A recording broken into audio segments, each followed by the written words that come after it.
Amén. ¿Cómo están mis hermanos? ¿Bien? Bien. Dios les bendiga mucho a cada uno de ustedes. Agradecido del Señor por poder estar acá. Desde temprano el Señor ha estado hablando nuestras vidas, las diferentes clases de discipulado. Y este es otro momento, otra instancia particular, donde el Señor nos va a ministrar a todos de manera colectiva. Quedó algo pendiente la semana pasada. Les dije que en el libro de los Hechos, en el capítulo 3, comienza una historia que finaliza en el capítulo 4, como efecto dominó, una cosa va desencadenando la otra, y esperamos con la ayuda del Señor poder hoy día ver la segunda parte de este hecho que ocurrió y que partió ahí en el capítulo 3 con Pedro y Juan yendo a orar. Hechos capítulo 4, del versículo 1 en adelante, vamos a leer y luego vamos a orar al Señor para que nos ayude en todo. Hechos capítulo 4, del versículo 1 en adelante, ¿lo tienen, no es cierto? Amén. Amén. Leemos en el nombre del Señor, dice: hablando ellos al pueblo, está hablando de Pedro y de Juan, vinieron sobre ellos los sacerdotes con el jefe de la guardia del templo y los saduceos, resentidos de que enseñasen al pueblo y anunciasen en Jesús la resurrección de entre los muertos. Y le echaron mano y los pusieron en la cárcel hasta el día siguiente, porque era ya tarde. Pero muchos de los que habían oído la palabra creyeron, y el número de los varones era como 5,000. Aconteció al día siguiente que se reunieron en Jerusalén los gobernantes, los ancianos y los escribas, y el sumo sacerdote Anás y Caifás, y Juan y Alejandro, y todos los que eran de la familia de los sumos sacerdotes. Y poniéndoles en medio les preguntaron: ¿con qué potestad o en qué nombre habéis hecho vosotros esto? Entonces Pedro, lleno del Espíritu Santo, les dijo: gobernantes del pueblo y ancianos de Israel, puesto que hoy se nos interroga acerca del beneficio hecho a un hombre enfermo, de qué manera éste haya sido sanado, sea notorio a todos vosotros y a todo el pueblo de Israel, que en el nombre de Jesucristo de Nazaret, a quien vosotros crucificasteis y a quien Dios resucitó de los muertos, por él este hombre está en vuestra presencia sano. Este Jesús es la piedra reprobada por vosotros los edificadores, la cual ha venido a ser cabeza del ángulo. Y en ningún otro hay salvación, porque no hay otro nombre bajo el cielo dado a los hombres en quien podamos ser salvos. Entonces, viendo el denuedo de Pedro y de Juan, y sabiendo que eran hombres sin letra y del vulgo, se maravillaban y les reconocían que habían estado con Jesús. Y viendo al hombre que había sido sanado, que estaba en pie con ellos, no podían decir nada en contra. Entonces les ordenaron que saliesen del concilio y conferenciaban entre sí diciendo: ¿qué haremos con estos hombres? Porque de cierto señal manifiesta ha sido hecha por ellos, notoria a todos los que moran en Jerusalén, y no lo podemos negar. Sin embargo, para que no se divulgue más entre el pueblo, amenacémosle, para que no hablen de aquí en adelante a hombre alguno en este nombre. Y llamándolos, les intimaron de que ninguna manera hablasen ni enseñasen en el nombre de Jesús. Mas Pedro y Juan respondieron diciéndoles: juzgad si es justo delante de Dios obedecer a vosotros antes que Dios, porque no podemos dejar de decir lo que hemos visto y oído. Ellos entonces les amenazaron y les soltaron, no hallando ningún modo de castigarle por causa del pueblo, porque todos glorificaban a Dios por lo que se había hecho, ya que el hombre en quien se había hecho este milagro de sanidad tenía más de 40 años. Oramos al Señor. Padre, en el nombre de Jesús, hemos leído tu palabra. La única que puede intervenir en el corazón humano es ella.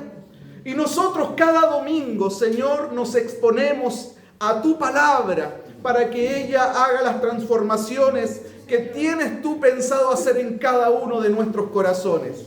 Pedimos a tu Espíritu Santo, que es poderoso, Señor, que en esta hora nos ayude a todos los que estamos en esta sala. En primer lugar, que me ayudes a mí, Señor, para que a pesar de mi debilidad, para que a pesar de mi limitación, tu palabra pueda ser expuesta sin estorbo alguna.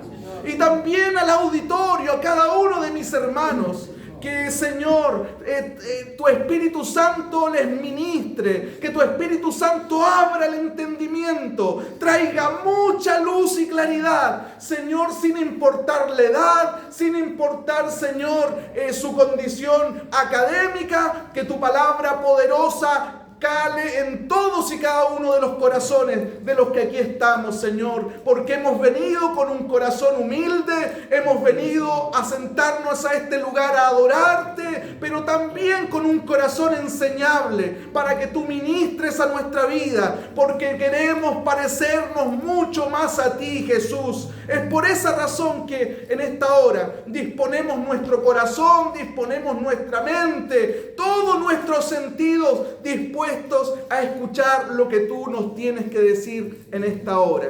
Te adoramos y te glorificamos, Padre, en el nombre de Jesús. Amén. Amén. Mis hermanos, lo que nosotros acabamos de leer está enganchado a una historia que comenzó la semana pasada. El relato aquí, porque esto pasó hace mucho tiempo atrás, y voy a tratar de, en unos 3 minutos, 4 minutos, poder hacer una especie de resumen de los 55 y casi 60 de la semana pasada, solamente con el fin de poder enganchar una idea con otra y que no se construya sobre el aire. Nosotros dijimos en el capítulo 3 del libro de los Hechos que Pedro y Juan van al templo a la hora de la oración, a eso de las 3 de la tarde, a orar, como tenían por costumbre hacerlo. Al entrar al templo, antes de entrar, se encuentran con un hombre cojo de nacimiento. El mismo libro de los Hechos, un capítulo más adelante, en el capítulo 4, nos dice que este hombre tenía más de 40 años. También se nos entrega información de que él estaba ahí porque otras personas lo llevaban a ese lugar para que él pudiera hacer lo único que podía hacer hasta ese momento: vivir de la caridad de otros pidiendo limosna. Cuando Pedro y Juan van a entrar al templo, inevitablemente pasan por donde está este hombre cojo. Este hombre hace lo que está acostumbrado a hacer con todas las personas que están entrando al templo: pedirles una limosna, y ese día hace lo mismo. Lo que no tenía presente esa persona es que ese día iba a ser la última limosna que iba a pedir en su vida, porque ese día Dios tenía pensado hacer un milagro tremendo en su vida y también traer mucha luz en medio del pueblo. Así que este hombre le pide limosna a Pedro. Pedro fija en él los ojos y le dice una de las frases que está grabada en el bronce. Muchas personas conocen esta frase, es la misma que le digo a la Pauli todos los 20 de cada mes: no tengo plata ni oro. Y ahí Pedro sigue diciendo: pero lo que tengo te doy. En el nombre de Jesús de Nazaret, levántate y anda. Después de eso le extendió la mano a este hombre cojo y al instante, dice la Escritura, en el momento, se le afirmaron los pies, se le afirmaron los tobillos. Este hombre se puso de pie de un salto, entró al templo caminando, saltando y alabando a Dios. Fue un milagro tremendo lo que ocurrió ahí en Hechos capítulo 3. Ahora, lo que vimos también la semana pasada es cómo reaccionó el pueblo con respecto a este milagro. Dicen los versículos 9 y 10 del capítulo 3 que reaccionaron con asombro, que reaccionaron con admiración. Esa es la traducción que se hace de la palabra espanto, que está ahí en el versículo 9 y 10 del capítulo 3 de la Reina Valera, que le llama espanto. Hay otra traducción que ocupa una palabra que nos deja mucho más claro. Ellos reaccionaron con asombro y admiración. ¿Por qué reaccionaron con asombro y admiración ante ese milagro? Esa reacción se produce porque ellos conocían a esta persona que había sido sanada. Por lo tanto, inmediatamente se descarta la teoría del tongo, inmediatamente se descarta la teoría del montaje teatral, es decir, ese asombro y esa admiración era producto de que ellos tenían un conocimiento de ese hombre. A ese hombre lo hemos visto por años postrado ahí y ahora lo vemos saltando acá. Y eso es lo que genera asombro en medio de toda la gente que presenció ese milagro ese día ahí en el templo. ¿Qué hace Pedro ante el asombro del pueblo? Lo que hace Pedro ante el asombro del pueblo es lo mismo que tú y yo debemos hacer siempre que la gente demande una explicación de nuestra fe: predicar la palabra. Él ocupa esa admiración para compartir el mensaje del Evangelio. Y esa predicación que hace Pedro, hay tres cosas hermosas que me gustan de esa predicación y creo que las tocamos la vez pasada. Lo primero, en el versículo 12, es que Pedro desvía la atención del milagro hacia Jesús y no hacia ellos. La gente los estaba mirando a ellos porque, dice el versículo 12, porque ellos habían hecho el milagro. ¿Qué hacen ellos? Inmediatamente desvían la atención hacia el verdadero ejecutor del milagro, que es Jesús. Eso es lo primero que me gusta de esa predicación. Lo segundo que hace Pedro, después de desviar la atención hacia ellos, Pedro en su discurso les cita algunos pasajes del Antiguo Testamento con el fin de conectar a Jesús con el plan redentor de Dios.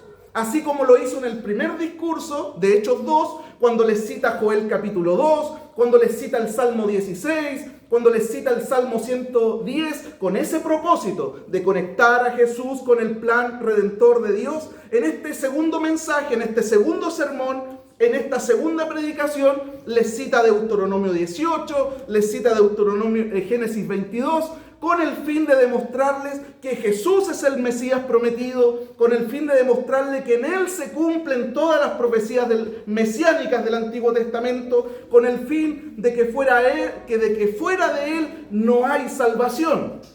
Y lo tercer elemento que encontramos dentro de esta predicación que hace Pedro es que les llama al arrepentimiento. En el versículo 19 le dice: arrepiéntanse, conviértanse, para que sean borrados sus pecados y vengan de la presencia de Dios, dice la Reina Valera, tiempos de refrigerio. La Nueva Biblia de las Américas, esas que me regalaron el cumpleaños pasado, dice: para que vengan del Señor tiempos de alivio. Buenos tiempos posteriores al arrepentimiento. ¿Estamos ok? Eso fue el resumen del domingo 13 de julio. Y ahora enganchamos con Hechos capítulo 4. Hechos capítulo 4 con lo que acabamos de leer. ¿Estamos bien hasta ahí? Bien, el sermón completo, YouTube. El anterior. Ahora, dijimos la semana pasada que cualquiera pensaría que después de un milagro tan extraordinario, que después de un milagro tan incuestionable, tenían a la persona frente a ellos, cualquiera podría pensar que después de una predicación tan poderosa, llena del poder de Dios, que todos los que escucharon el mensaje ese día se iban a arrepentir de sus pecados y iban a creer en Jesús. Pero no fue así. Porque en los pasajes que vienen a continuación nos vamos a dar cuenta que la respuesta de los oyentes al mensaje es una respuesta mixta. Por un lado tenemos una reacción A, pero por otro lado tenemos una reacción B. ¿Y dónde nosotros encontramos esa reacción? En los primeros versículos dice: hablando ellos al pueblo, vinieron sobre ellos los sacerdotes con el jefe de la guardia del templo y los saduceos, resentidos de que enseñasen al pueblo y anunciasen en Jesús la resurrección de entre los muertos. Y les echaron mano, los prendieron, les pusieron en la cárcel hasta el día siguiente, porque era ya tarde. Pero muchos de los que habían oído la palabra creyeron, y el número de los varones era como de 5,000. Por un lado, mis hermanos, lo primero que vemos es que en escena aparecen en la guardia del templo, acompañado con unos saduceos, dice el versículo 1. Mientras Pedro daba el discurso, mientras Pedro ministraba la palabra, mientras Pedro predicaba, se dejaron caer estos saduceos acompañados por esta guardia del templo, y uno se pregunta ¿para qué? Y los versículos nos ilustran de que el acercamiento que ellos tuvieron al mensaje de Pedro no era para escuchar el mensaje. El acercamiento que ellos tuvieron, dice el versículo 2, dice que ellos estaban ahí, dice la Reina Valera, resentidos. La palabra que ocupa la Nueva Biblia de las Américas dice indignados. Es decir, ellos se acercaron indignados, producto de que los apóstoles estaban enseñando acerca de la resurrección. Ese era el motivo de su indignación. El mensaje de los apóstoles relacionados con la resurrección. Y producto de ello, les apresaron, producto de ello, Pedro y Juan pasaron esa noche en prisión preventiva, en la cárcel, hasta el otro día, dice el versículo 3, cuando los sacan de ahí para poder llevarlos al Sanedrín. Ahora, mira esto, mi hermano. Para entender un poquito más la reacción de estos hombres, tal vez necesitamos escarbar un poquito más en la historia y poder desempolvar todo lo que tiene que ver con el Sanedrín. El Sanedrín era el Consejo Supremo de los judíos, era también conocido como el nombre de Consejo de los Sabios. El Sanedrín tenía tanto poder, mis hermanos, que después del Sanedrín estaba directamente Jehová. No habían intermediarios entre el Sanedrín y Dios. Estaban ellos y después estaba Dios. Sin intermediarios. Como hoy día si algún juez se equivoca, tenemos la Corte Suprema para que ratifique la decisión del juez. ¿O no? Ahora ellos son la Corte Suprema, por lo tanto no hay nadie que esté sobre ellos para ratificar alguna decisión que ellos tomen. Ese es el poder que tenía el Sanedrín en ese tiempo. Este órgano trataba y decidía asuntos de Estado, pero también trataba y decidía sobre asuntos religiosos judíos.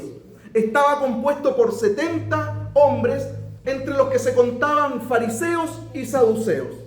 La mayoría de estos 70 hombres eran saduceos. Es más, el sumo sacerdote en ejercicio del momento, que es Caifás, era un saduceo. Su suegro, el que tuvo en el gobierno anterior o en la presidencia anterior del Sanedrín, Anás, también era saduceo. Es decir, los saduceos tenían el 50+1 en medio de este Sanedrín. Ahora, la pregunta es esto importante aquí?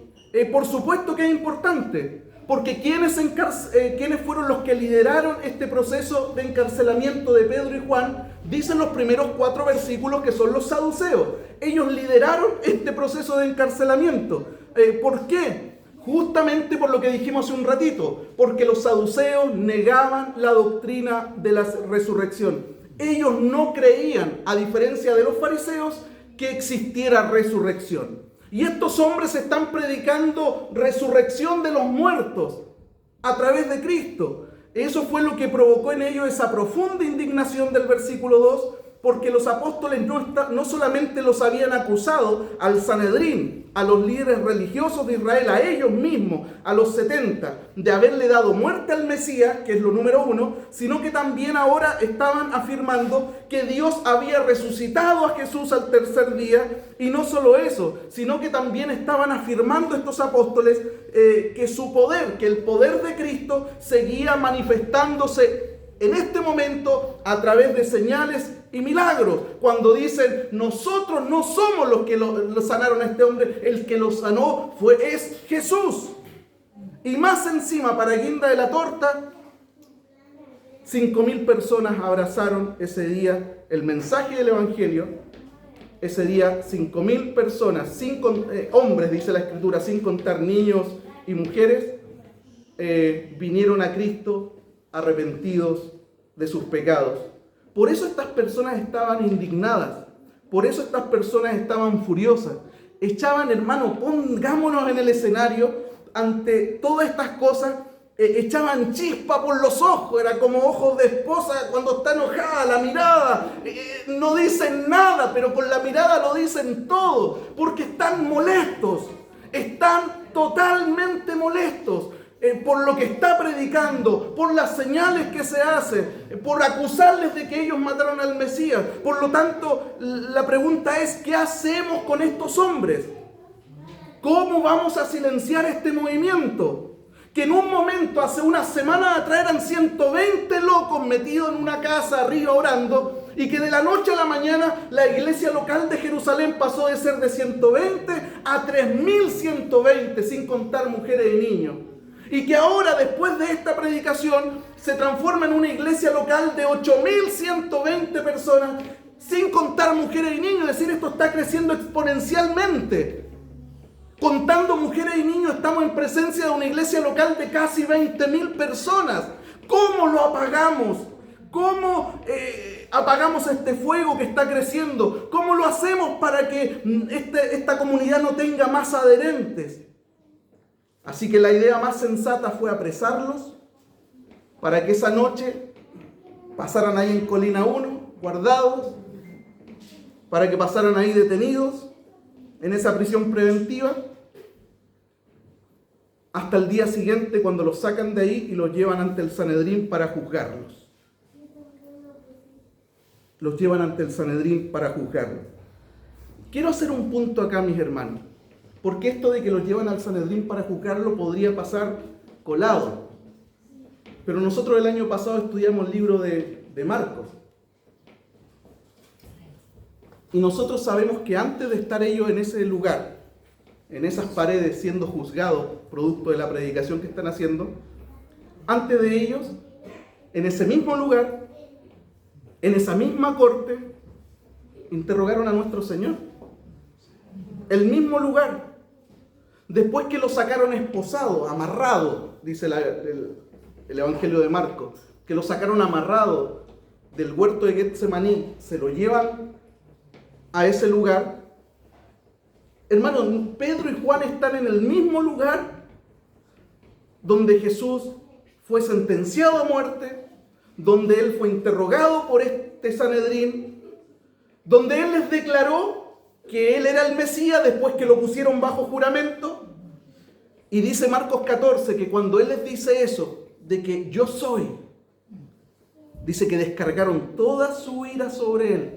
Descargaron todo el odio acumulado hasta ese momento, durante 3 años y medio. El odio que no podían tomarlo y hacer justicia para ellos, de poder prenderle ese día, el odio acumulado de 3 años y medio, lo descargaron sobre el maestro a escupitajos. Le ponían una tela en la cabeza y le daban puñetazos. Esa es la palabra que ocupa Marcos, puñetazos. Le sacaban la mente y decían, ya, pues ahora profetiza, ¿quién te pegó?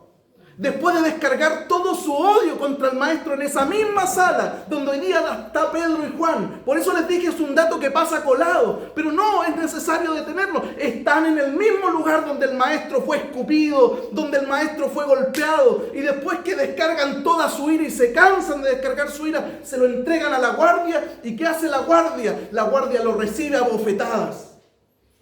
Y de ahí todo lo que nosotros sabemos de nuestro Señor y Salvador Jesucristo. Pedro y Juan están en la misma habitación, en el mismo lugar, en la misma sala donde fue sentenciado a muerte nuestro Señor por el Sanedrín. Pedro tiene el honor de estar ahí, en esa misma sala. ¿Por qué digo honor? ¿Por qué el punto, mi hermano? Por lo siguiente.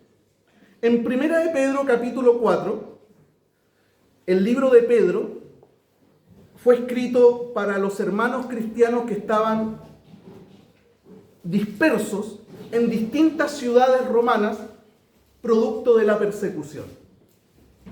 Entonces, cuando leemos Primera de Pedro, Segunda de Pedro, no tenemos que leerlo pensando en gente que le estamos mandando este mensaje, gente que está en sus casas. Son hermanos que lo han perdido todo, han tenido que salir de sus casas, están refugiados en algunas ciudades romanas, producto de la persecución fuerte que hay contra el cristianismo. Y es en ese contexto que el apóstol Pedro en el capítulo 4 le dice a estos hermanos que están arrancando de esta persecución, le dice, amados, no se sorprendan por el fuego de la prueba que en medio de ustedes ha venido para probarlos, como si alguna cosa extraña les estuviera ocurriendo.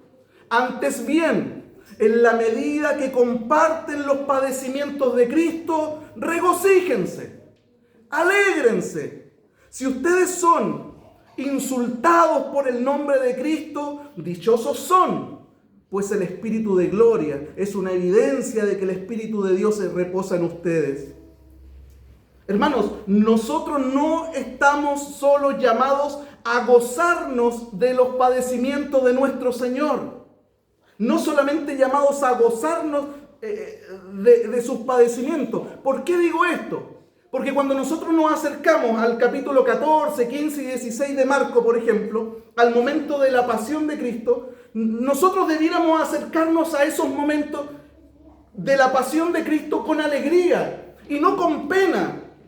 Cuando de repente la Pauli me invita a ver la película Jesús de Nazaret de Franco Sefirelli, la más antigua, esa que... No debiéramos acercarnos a ver esa película con pena. Pobrecito, mira lo que le pasó, mira lo que le hicieron. Nosotros cuando nos acercamos al texto y vemos la pasión, debemos acercarnos con gozo ante ese padecimiento. ¿Por qué con gozo? Porque detrás de ese padecimiento hay perdón de pecados para mí. Porque detrás de ese padecimiento hay vida eterna para nosotros y para todo aquel que cree.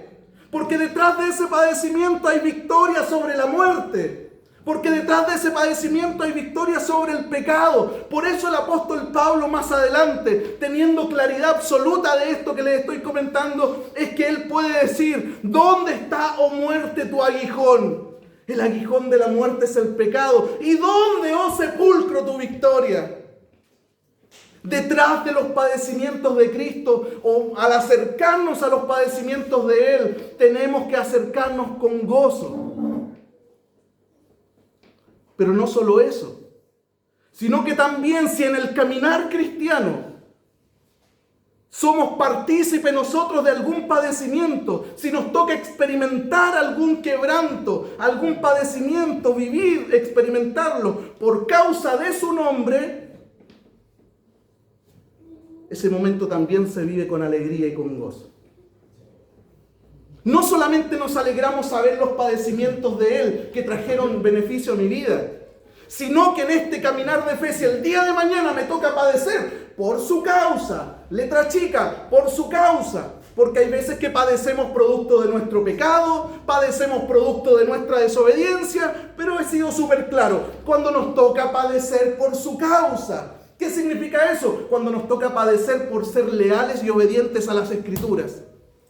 Y por ser leales y obedientes a la Escritura, pierdo amigos, me persiguen, me aíslan, me maltratan, pierdo la novia, pierdo el novio, pierdo trabajo. Hermano, bienaventurados somos cuando por su causa experimentamos algunas situaciones como esta. Cuando el Señor le habla a Ananías en el capítulo 9 del libro de los Hechos, le dice: Ananías, anda a la casa de Judas, que es un creyente. Anda a la casa de Judas porque ahí hay uno que se llama Saulo. Y yo le mostré a ese individuo que se iba a acercar a esa casa uno que se llama Ananías. Por eso te vine a buscar a ti, Ananías. Y le dije en visión que se iba a acercar uno que se llama Ananías, que iba a orar por él, que le iba a poner las manos y iba a recobrar la vista, porque lo tengo ciego allá. ¿Ya? Ananías le dijo: Señor, ¿estás seguro de la información que me estás entregando? Porque yo he escuchado por otras personas que este hombre le ha hecho mucho mal a tus santos que están en la iglesia local de Jerusalén. A los hermanos de la iglesia local le ha hecho mucho mal. Y es más, Señor, te quiero entregar un dato que a lo mejor tú no conocí. Estamos en Damasco, 330 kilómetros de distancia entre Jerusalén y Damasco. Esto está acá. Y aún los principales sacerdotes de la capital le dieron cartas para que salga de Jerusalén y a cualquiera que pille en otra provincia como esta, también ejerza violencia sobre ella. Los principales sacerdotes le dieron esa autoridad, el Sanedrín. ¿Qué le dijo el Señor a Ananías? Le dijo: anda, Ananías, porque instrumento escogido me es este para llevar mi nombre en presencia de los gentiles, en presencia de los reyes y en presencia de los hijos de Israel. Porque yo le voy a mostrar a él, yo le voy a enseñar a él cuánto le es necesario padecer por mi nombre. Hermano, el llamado de Dios no exime el padecimiento. El llamado de Dios no exime el padecimiento. El padecimiento es parte del llamado. El padecimiento fortalece nuestra fe y nuestras convicciones. El padecimiento nos ayuda a tener una mejor comprensión de los propios padecimientos del Maestro, para poder entenderlos en su real dimensión. Cuando nosotros experimentamos ese padecimiento, es que podemos tener una mejor comprensión del padecimiento de Él. El padecimiento, mis hermanos, nos pule. El padecimiento nos perfecciona. El padecimiento nos hace madurar. Y en medio del padecimiento, el Señor puede ver y nosotros podemos ver de qué material estamos hechos. En medio del padecimiento es cuando vemos si hemos construido un cristianismo de cartón, porque el padecimiento nos derrumba todo y salimos arrancando. O en medio del padecimiento queda de manifiesto que hemos construido con material sólido, que ante el fuego de la prueba no se quema como la hojarasca. Por lo tanto, mi hermano, si en algún momento del caminar te toca padecer por su causa, gózate en medio de ello, deleítate en medio de ello. No debemos maldecir nuestros padecimientos, no debemos renegar contra nuestros padecimientos, porque no solamente vamos a ser partícipes de su gloria, sino que también hemos hecho partícipes de sus padecimientos. No hay cristianismo sin cruz, mis hermanos. Si en algún lugar te venden un cristianismo sin padecimiento, un cristianismo sin cruz, eso no es cristianismo. No podemos sacar la cruz del medio del cristianismo. En 2 de Timoteo capítulo 2, Pablo le decía a Timoteo, Timoteo, sufre penalidades. Como un buen soldado de Cristo, Timoteo, afírmate el cinturón. Y aquí los tenemos, mis hermanos, para ir cerrando el punto. Aquí tenemos a Pedro y a Juan en la misma sala en donde semanas antes había estado el Maestro siendo juzgado por el mismo Sanedrín, descargando toda su ira contra él, y ellos estoicamente parados frente a ellos hoy día en ese mismo lugar donde estuvo el Maestro tiempo atrás. Versículo 5 al versículo 7 dice: aconteció al día siguiente que se reunieron, esto es después del encarcelamiento, que se reunieron en Jerusalén los gobernantes, los ancianos y los escribas, y el sumo sacerdote Anás y Caifás, y Juan y Alejandro, y todos los que eran de la familia de los sumos sacerdotes. Y poniéndoles en medio del Sanedrín, les preguntaron: ¿con qué potestad o en qué nombre habéis hecho esto vosotros? Hermanos, esto es el colmo de la hipocresía. Le están preguntando lo que Pedro explicitó públicamente. Este milagro se ha hecho en el nombre de Jesús y el autor del milagro es Jesús. Ellos le están preguntando algo que ya saben. Lo primero que Pedro hizo en el discurso del capítulo 3 fue decir quién era la persona que estaba detrás del milagro, quién había hecho el milagro, y esa persona, todos sabían por boca de Pedro que no eran ellos, ni por ser buenos ni por tener poder, que el autor del milagro había sido Jesús. Pero en vez de utilizar la oportunidad Pedro para defenderse y salir del problema, él hizo lo que dijimos hace un rato atrás. Pedro ocupa la oportunidad para hacer lo que tú y yo debemos hacer siempre que se demande oportunidad para hablar de nuestra fe: predicar el Evangelio. Y ahora la predicación no es pública. Ahora la predicación es para ellos que están ahí, para estos 70. Y Pedro les comienza ahora a predicar a ellos, ahí, en medio de ese salón. En el versículo 8, del 8 al 11, les dice lo siguiente: entonces Pedro, lleno del Espíritu Santo, después que le hicieron la pregunta en el versículo 7, ¿con qué autoridad hicieron esto? Pedro, lleno del Espíritu Santo, les dijo: gobernantes del pueblo, ancianos de Israel, en otras palabras, Sanedrín, puesto que hoy se nos interroga acerca del beneficio hecho a un hombre enfermo, de qué manera éste haya sido sanado, sea notorio a todos vosotros. y a todo el pueblo de Israel que en el nombre de Jesucristo de Nazaret, a quien vosotros crucificasteis, a quien Dios resucitó de los muertos, por él este hombre está en presencia de vosotros sano. Este Jesús es la piedra reprobada por vosotros los edificadores, la cual ha venido a ser cabeza del ángulo. Y este último versículo, mis hermanos, el versículo 11, es una alusión directa al Salmo 118. Pedro termina esta parte de su mensaje citando el Salmo 118, en donde se habla acerca de una profecía de Cristo cuando se le llama a Jesús la piedra angular. Miren esto lo que dice un estudioso con respecto a este escenario que se está dando, con respecto al discurso de Pedro y lo que acaba de decir con respecto a la piedra angular. Pongan atención, por favor. Dice, si comparas el reino de Dios con un edificio en construcción, los constructores son los líderes religiosos de Israel, el Sanedrín. Ellos tomaron y examinaron la piedra llamada Jesús para ver si podía ser un ladrillo que encajara en el muro de la verdad. Pero llegaron a la conclusión que no, y lo rechazaron como algo inútil. Pero Dios, el arquitecto principal, el arquitecto de los arquitectos, vio esta piedra botada, tirada en una tumba, la tomó y la hizo no solo un ladrillo para ese muro, sino que más que eso, hizo que esa piedra fuera la piedra principal, la piedra angular de todo el edificio que se estaba construyendo. ¿Cuántos dicen amén? Jesús es la piedra angular. Jesús es el soporte. Jesús es la cabeza. Jesús es el dueño de la iglesia, mis hermanos.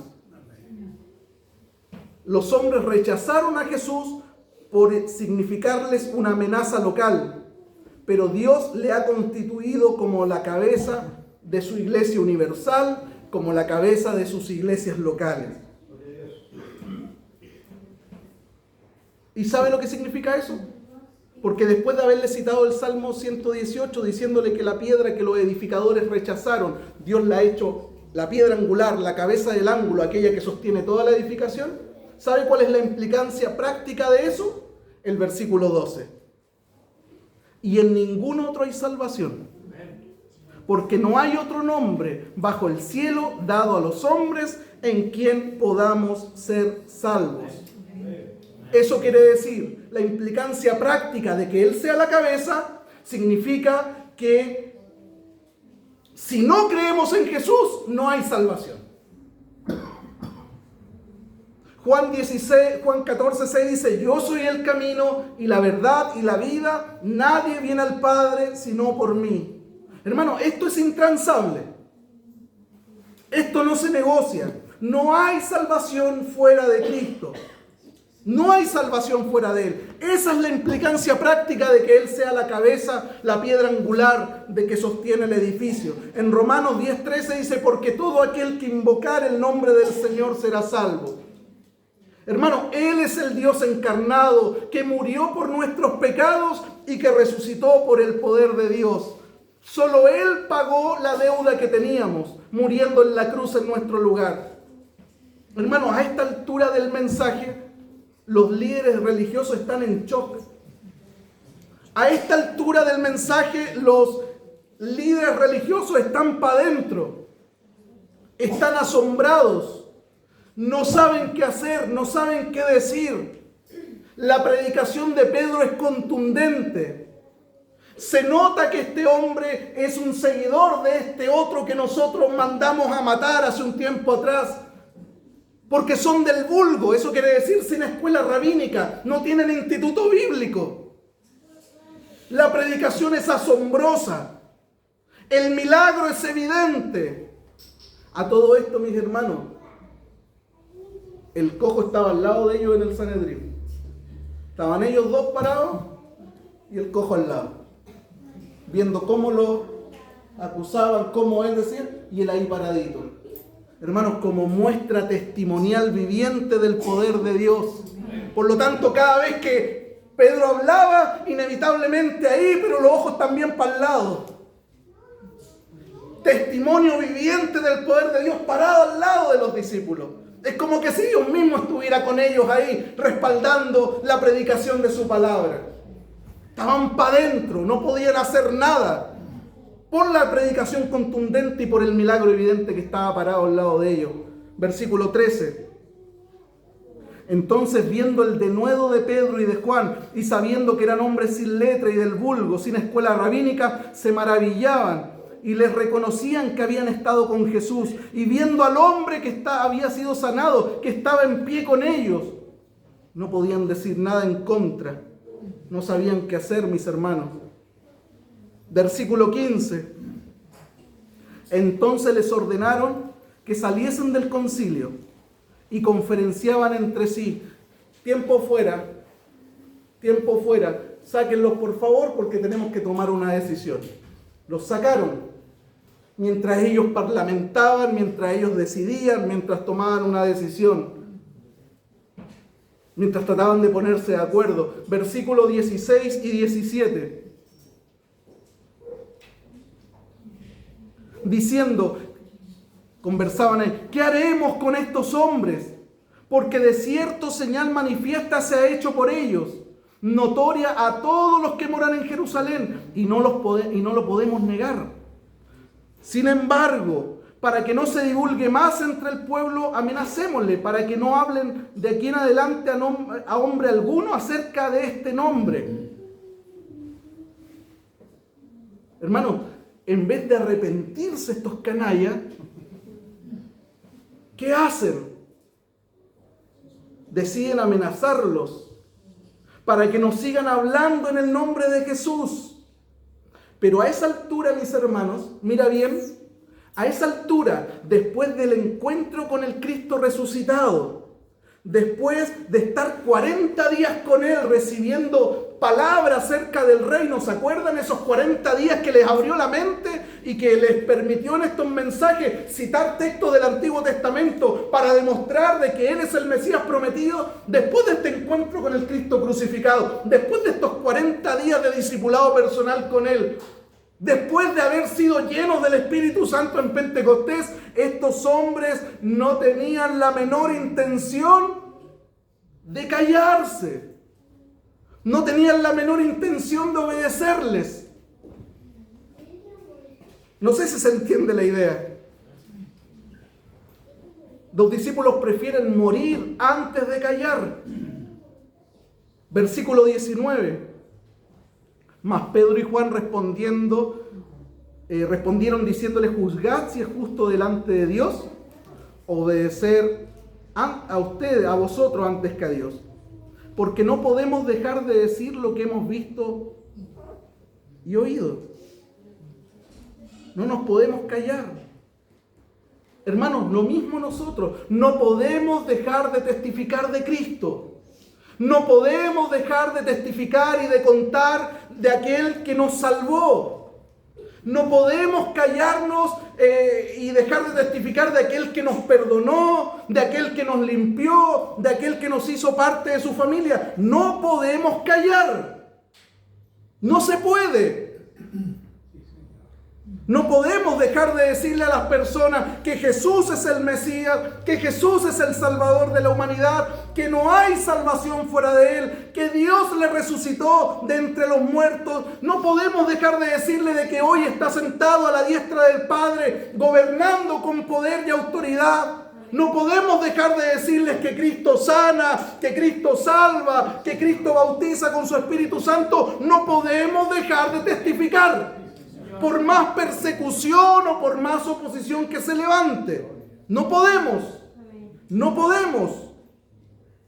¿Qué hicieron los líderes religiosos ante esta respuesta de los discípulos? Versículos 21 y 22. Ellos entonces los amenazaron y les soltaron, no hallando ningún modo de castigarle por causa del pueblo, porque todos glorificaban a Dios por lo que había sido hecho. Ya que el hombre en quien se había hecho este milagro de sanidad tenía más de 40 años, es decir, lo conocían. ¿Qué hicieron los apóstoles cuando les dejaron en libertad después de haberlos amenazado? Lo que hicieron los apóstoles está del versículo 23 en adelante. Mis hermanos, ellos juntaron a la iglesia, oraron pidiendo valentía, ¿o no? Ellos no juntaron a la iglesia, no se escondieron, no se atemorizaron, no se intimidaron, no se escondieron por un tiempo para que bajara el enojo. Hermano, naranja, no hicieron nada de eso.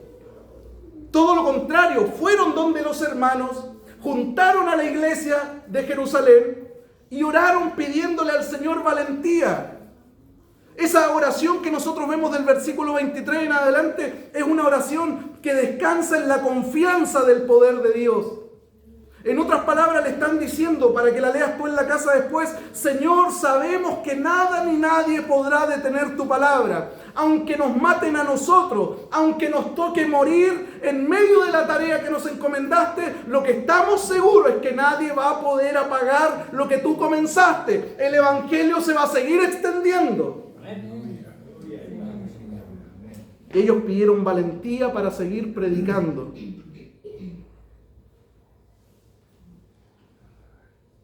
Hermano, es imposible callar a un grupo de creyentes llenos del Espíritu Santo. ¿Por qué es tan difícil callar a un grupo de creyentes llenos del Espíritu Santo? ¿Por qué cuesta tanto callarlos? ¿Por qué cuesta tanto que no levante tanto las manos, no vaya tanto al culto, no ore tanto, no lea tanto la Biblia? ¿Por qué es tan difícil frenar a un creyente lleno del Espíritu Santo? Es difícil porque el gozo y la gratitud que tienen producto de la obra redentora de Cristo en sus vidas es tan grande y es tan desbordante. Han entendido que la obra que Cristo hizo por sus vidas es tan grande y tan desbordante que es imposible callarlos. Es imposible detenerlos. Es imposible frenarlos. Ellos sabían que sabían y experimentaron que antes de Cristo iban directo a condenación eterna. Ellos sabían que la ira de Dios estaba sobre ellos. Ellos sabían que estaban muertos en delitos y pecados. Ellos sabían que no había nada que pudieran hacer para satisfacer la justicia de Dios.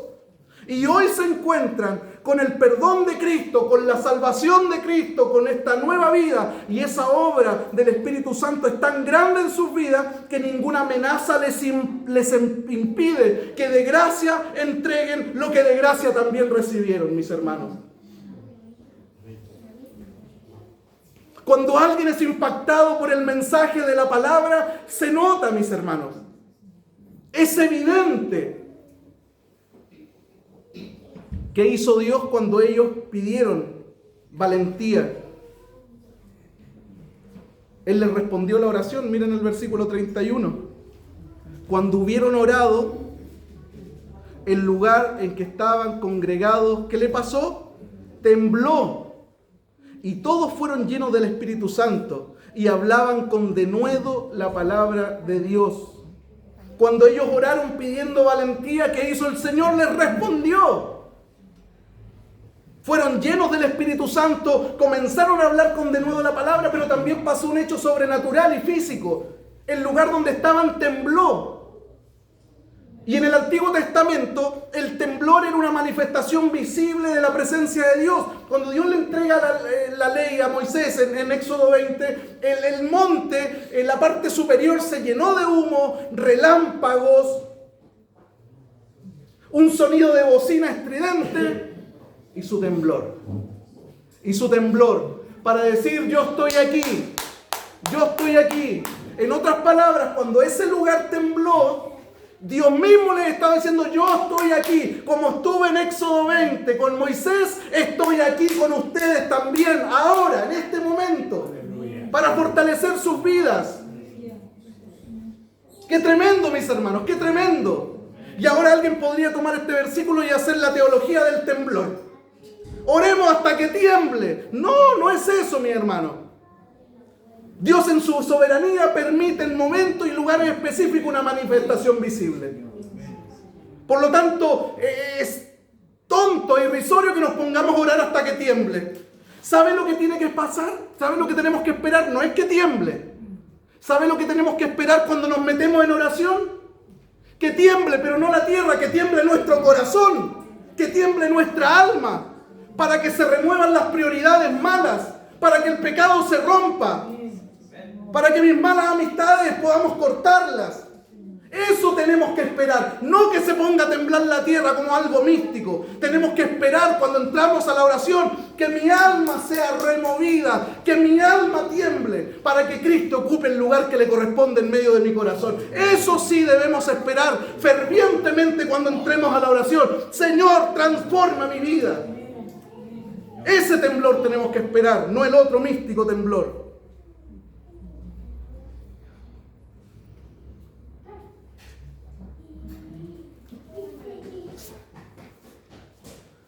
Mis hermanos, para ir terminando ya,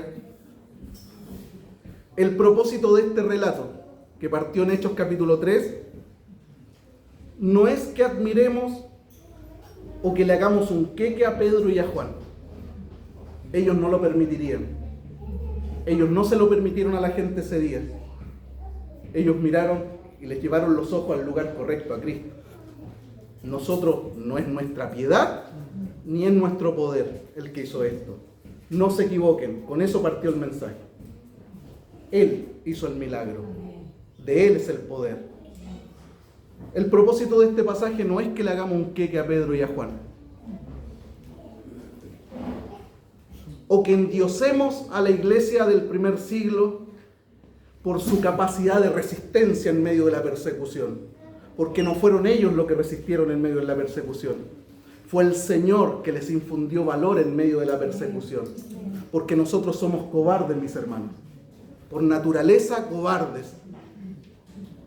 Pero es el Espíritu Santo que hace de gente cobarde gente valiente.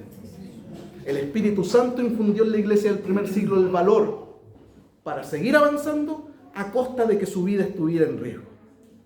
Esa es una obra del Espíritu. Por lo tanto, este relato no está para endiosar o para hacerle un altar a Pedro y a Juan, y tampoco está para endiosar a la iglesia del primer siglo. Este relato está aquí puesto para que nosotros lo revisemos, está delante de nosotros para que podamos ver la gloria de Dios, para que podamos ver el poder de Dios obrando en medio de su iglesia, para que podamos ver, delante de nosotros está puesto este relato para que podamos ver la gloriosa realidad del poder de Cristo resucitado, para que veamos que hoy sigue restaurando vidas, para que veamos que hoy sigue dándole valentía a su iglesia, para que predique de Él aún en medio de contextos de persecución. Para eso está el relato. Para eso está el relato, para exaltarlo a Él, para que veamos cómo Él potencia a su iglesia, cómo Él cubre a su iglesia, cómo Él guarda a su iglesia, cómo Él le provee a su iglesia, cómo Él sostiene a su iglesia aún en contextos difíciles, y para que veamos también que Él sigue rescatando vidas y personas. Y tú y yo estamos llamados a predicar esas buenas noticias, porque hay familiares tuyos que necesitan a Cristo. Y yo sé y oro en el nombre de Jesús que todos tus hijos sean salvos. Que todos tus hijos, que ninguno se pierda. Que todos vengan a Cristo. Que todos tus familiares, tus nietos, tus sobrinos, tus amigos, tus vecinos, que todos vengan al conocimiento de la verdad. Por el testimonio de la palabra que va a salir de tu boca y por el testimonio de tu vida, transformada por el poder del Espíritu Santo. Póngase de pie, mi hermano, por favor.